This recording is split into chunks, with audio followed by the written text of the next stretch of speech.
जय महाकाल दोस्तों, कैसे हैं आप लोग। आशा करता हूँ भले चंगे होंगे, मज़े में होंगे।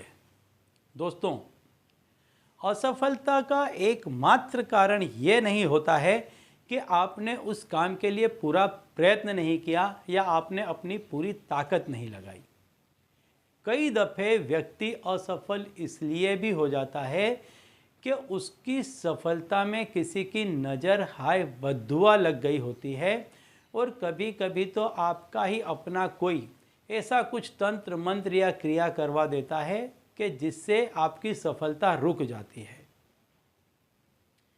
आपने देखा होगा आपके खुद के जीवन में या आपके आसपास के लोगों में आपने देखा होगा कि कई लोग बहुत ही तेज़ी से सफल हो रहे थे, बहुत ही तेज़ी से सफल हो रहे थे, और एकाएक अचानक कुछ ऐसा हो गया कि वह व्यक्ति जमीन दोस्त हो गए, खत्म हो गए।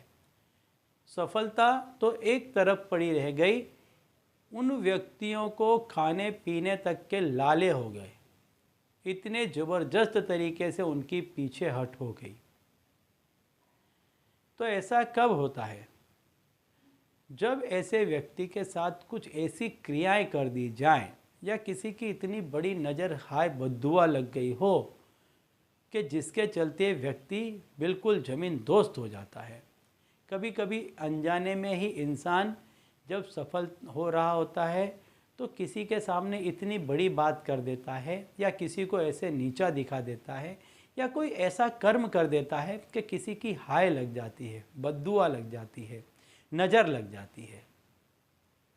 और कभी कभी इंसान ऐसा कुछ भी नहीं करता, लेकिन इसके बावजूद भी जो ईर्ष्यालु लोग हैं, जो ईर्ष्या करने वाले लोग हैं, जो आपकी सफलता से जलते हैं, ऐसे लोग कुछ ना कुछ ऐसा तंत्र मंत्र क्रिया करवा देते हैं कि जिससे आपकी सफलता रुक जाती है।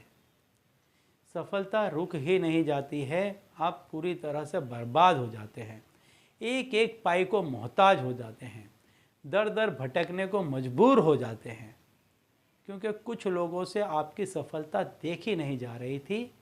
उन लोगों से बर्दाश्त नहीं हो रहा था कि कैसे आप इतने आगे निकल गए, किस तरह से आप इतने सफल होते जा रहे हैं।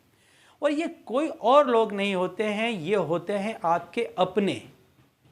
सबसे ज़्यादा यदि किसी की नज़र हाय बद्दुआ लगती है या कोई तंत्र मंत्र क्रिया करवाता है तो कभी भी वो व्यक्ति राह चलता या अनजान नहीं होता। वो व्यक्ति हमेशा आपका अपना होता है, आपके अंदर का होता है, आपका सगा होता है, आपका नाते रिश्तेदार होता है। तो इन लोगों से काफ़ी बचना चाहिए। तो यदि आपको भी ऐसा लगता है कि कोई ऐसी क्रिया आप पर कर दी गई है कि जिससे आप पूरी तरह से खत्म हो गए हैं, तो मेरे इस उपाय को आप करिएगा। इस उपाय को करने से ऐसी सारी ही चीज़ें कट जाएंगी। तो दोस्तों, यदि आप हमारे चैनल में नए हैं तो मैं आपको बता दूं कि हम इस चैनल के माध्यम से हमारे प्राचीनतम ग्रंथों में छुपे हुए कई ऐसे गूढ़ रहस्य हैं जिसके बारे में जानकारी प्रदान करते हैं। तो यदि आप भी इसी तरह की जानकारी में रुचि रखते हैं तो अभी हमारे चैनल को सब्सक्राइब कर लीजिए और बेल आइकन को प्रेस कर दीजिए। इससे हमारे द्वारा बताए गए उपाय आप तक आसानी से और तेज़ी से पहुंचेंगे। ठीक है, तो चलिए दोस्तों, बताता हूं वह उपाय कि जिसको करने से चाहे कितनी भी बड़ी नज़र हाय या बद्दुआ होगी, तंत्र मंत्र किया कराया टोना टोटका होगा, वो सारा ही कट जाएगा। आपको इस क्रिया को शनिवार की रात्रि को करना है। शनिवार के रात के समय आप क्या करें, एक काला कपड़ा ले लें। इस काले कपड़े में आप थोड़ी सी काली मिर्च डाल दें और नारियल एक छील लें। अब नारियल छीलने के बाद में जो उसकी चोटी रह जाती है उसको आप तोड़ लें, और उसको तोड़ने के बाद इस काले कपड़े में आप डाल दें। इस काले कपड़े को बांध करके अपने पूरे घर में आप घुमा दें। पूरे घर में आप इसको घुमाएं और इसको अपने घर की मुख्य चौखट के पास में आप सीधे हाथ की तरफ रख दें। इसके बाद अगले दिन सवेरे सवेरे होते के साथ ही सूर्योदय के पहले आपको इस क्रिया को करना है। सूर्योदय के पहले पहले आपको इस क्रिया को कर देना है। इसको आप अपने घर से दूर ले जाएं, उस नारियल को भी साथ में ले जाएं और जितनी उसकी जटाएं थी सबको आप साथ में ले जाएं। अपने घर से कहीं दूर ले जा कर के इसको जला दें और जहाँ पर आप इसको जलाते हैं इसकी भस्म बनती है, वहीं पर आप उस नारियल को फोड़ दें और इस सारे मलबे को आप किसी पानी में बहा दें या थोड़ा सा गड्ढा खोद करके आप डाल दें।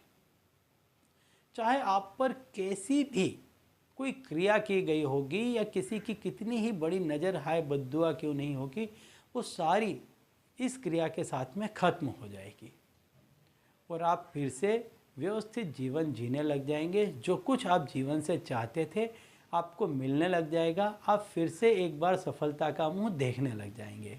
ठीक है, तो चलिए दोस्तों, अब इसी उपाय के साथ मुझे दीजिए विदा और आप लोग देखते रहिए दिव्य प्रकाश और अपने जीवन में लाभान्वित होते रहिए। धन्यवाद।